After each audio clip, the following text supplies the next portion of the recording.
बेटियां बाजार नहीं जाती।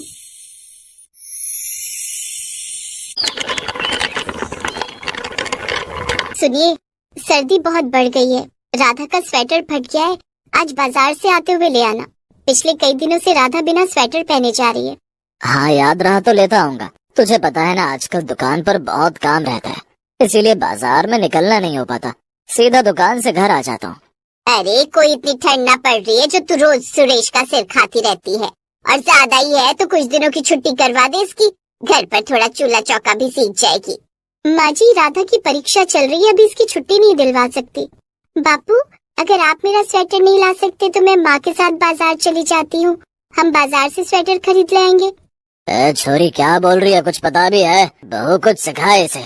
बता, हमारे घर में बेटियां बाजार नहीं जाती। अगर ज्यादा बोलेगी तो इसका स्कूल जाना भी बंद करवा देंगे।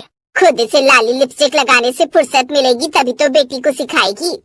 पर दादी, सूरज भी तो बाजार जाता है, उसको तो पापू नया स्वेटर दिलवा भी लाए। अगर सूरज बाजार जा सकता है तो मैं क्यों नहीं?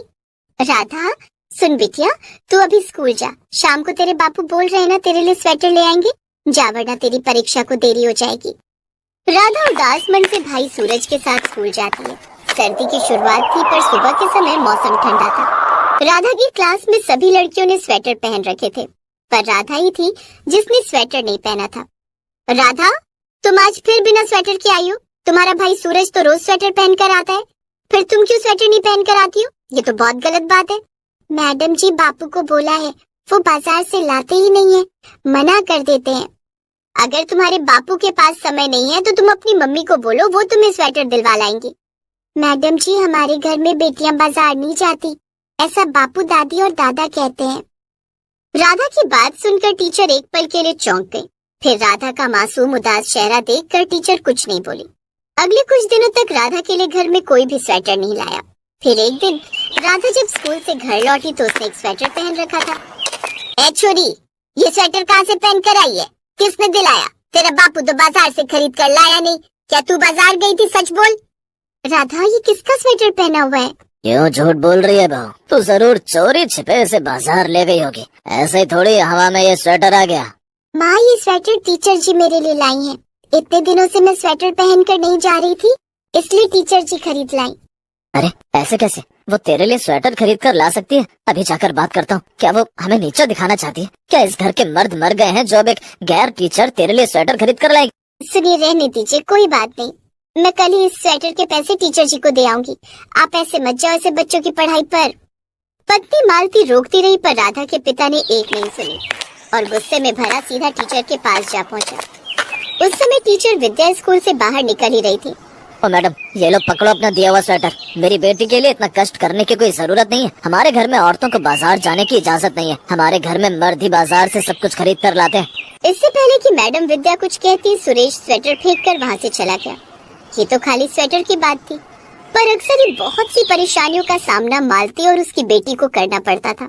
शादी के समय मालती के मायके वालों को इस बात की बिल्कुल भनक नहीं थी कि वो अपनी बेटी की शादी एक ऐसे घर में कर रहे हैं जहाँ पर बेटियों को लेकर आज भी वही पुरानी सोच चली आ रही है कि बेटियों को घर में रखा जाए।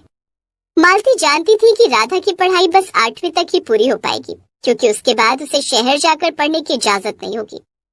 मालती के पास बस 2 साल थे, उसके बाद उसकी बेटी की जिंदगी उसी की तरह चूल्हा चौके में बीतने वाली थी और उसके कुछ सालों बाद बेटी की शादी। पर मालती अभी इस बारे में राधा को कुछ नहीं बताती थी, क्योंकि राधा के सपने बहुत बड़े थे। राधा रात को सोते समय अपनी माँ से उन सपनों के बारे में बात करती थी। माँ, देखना, जब मैं बड़ी होकर शहर में रहकर खूब पढ़ाई लिखाई कर लूंगी ना, तो मैं भी ढेर सारे पैसे कमाऊंगी और तब मुझे घर में कोई नहीं रोकेगा। मैं तुम्हें बाजार लेकर जाऊंगी, तुम्हें नई नई साड़ी खरीद कर दूंगी। बस मुझे बड़ा होने दो और शहर में पढ़ाई करने दो, मैं सब ठीक कर दूंगी माँ। हाँ बिटिया, मैं तो यही चाहूंगी कि तेरा सपना जरूर पूरा हो। चल अब सो जा, कल स्कूल भी जाना है ना। राधा की बातें सुनकर मालती की आंखों से आंसू बह गए। समय कई साल आगे बढ़ गया, सब कुछ बदल गया, लेकिन एक चीज आज तक नहीं बदली थी, वो थी बेटियों के बाजार जाने पर रोक लगाने की। अरे शहर से बड़ी डॉक्टर बनकर आ गई है, तो क्या हम तेरे कहने पर अपने सालों से चले आ रहे नियम को तोड़ देंगे? ऐसा कभी नहीं होगा। जितने दिन के लिए भी यहाँ आई है, उतने दिन यहाँ रहे और वापस शहर चली जा। राधा रहने दे बिटिया, हम तो बस तेरी भाभी की गोद भराई के लिए आए थे, वरना मैं तो तुझे यहाँ लाने ही वाली नहीं थी। माँ, दादी को दवाई की जरूरत है। मैंने बापू से जो दवाइयाँ मंगवाई थी बापू गलत लाए हैं। मुझे खुद ही मेडिकल स्टोर जाना होगा और वहाँ से सारी दवाइयाँ लानी होगी। वैसे भी मैं मैडम जी से मिलने जा रही थी, इसलिए बाजार होती आऊंगी। कैसी कमबख्त है ये, बिल्कुल नहीं सुनती। कल भी ऐसी ही थी और आज भी ऐसी ही है। अच्छा यही होगा कि तुम दोनों माँ बेटी अभी के अभी यहाँ से चली जाओ। संध्या बहू, मैंने कहा था ना अपनी गोद भराई के फंक्शन में मत बुला। हमें वापस गांव नहीं आना चाहिए था। राधा का भविष्य बनाने के लिए ही तो मैं इस घर से अपने रिश्ते नाते तोड़ गई थी। अपने मायके चली गई थी ताकि इसके नाना नानी के घर रहकर ये अपनी आगे की पढ़ाई पूरी कर सके। माँ, मैं चाहती थी कि आने वाले बच्चे को अपनी दादी माँ का आशीर्वाद मिले, अपनी बुआ का प्यार मिले, इसलिए मैंने आप दोनों को यहाँ बुलाया। राधा देख, तू आ तो गई है, पर फिर से अपनी मनमर्जी मत चला। तुझे पता है हमारे घर में बेटियां बाजार नहीं जाती, तो ये बात तो तुझे अब इतने सालों में समझ आ जानी चाहिए थी। मैं तो हैरान हूँ, मेरा भाई भी इन सब में साथ देता है। मुझे तो लगा था कि तू बदल गया होगा, पर तू बिल्कुल नहीं बदला। खैर, हम सिर्फ भाभी की गोद भराई तक यहाँ रुके हैं, उसके बाद मैं माँ को लेकर वापस शहर चली जाऊंगी। चलो अब तुम सब ये चीज छोड़ो, कल बहू की गोद भराई है, उसकी भी तैयारी करनी है। सूरज, सुरेश, जाओ गाँव वालों को निमंत्रण दे दो। अगले दिन घर में चहल पहल थी। आंगन में रंगोली बनी थी, ढोलक की थाप पर गीत गूंज रहे थे और बहू संध्या की गोद भराई का दिन था। सबके चेहरे पर खुशी थी। अचानक संध्या को लेबर पेन शुरू हो जाते हैं। ऐसा कैसे हो सकता है बहू, अब 7वें महीने में बच्चा पैदा करेगी?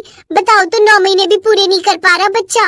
काकी, ऐसा हो जाता है, कभी कभी बच्चा 7वें महीने में हो जाता है। आप प्लीज मुझे भाभी को देखने दो।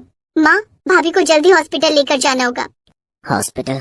तुझे पता नहीं है छोरी, हमारे घर की बेटियां बाजार नहीं जाती हैं। तू अपनी भाभी को लेकर बाजार कैसे जाएगी? बाबूजी सही कह रहे हैं, इस घर की बहू बेटी बाजार नहीं जाएगी। जो होगा घर पर होगा। मैं घर पर ही डॉक्टर को ले आता हूँ।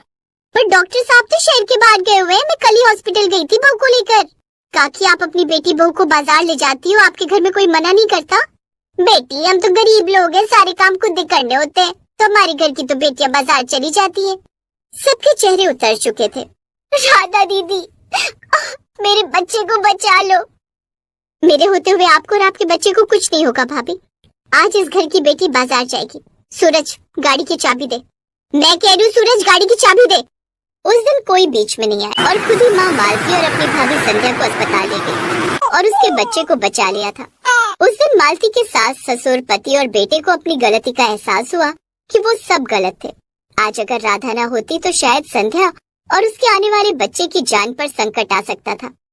राधा भी जानती थी कि आज उसमें जो हिम्मत आई थी वो उसकी माँ मालती की कोशिश की वजह से संभव हुआ।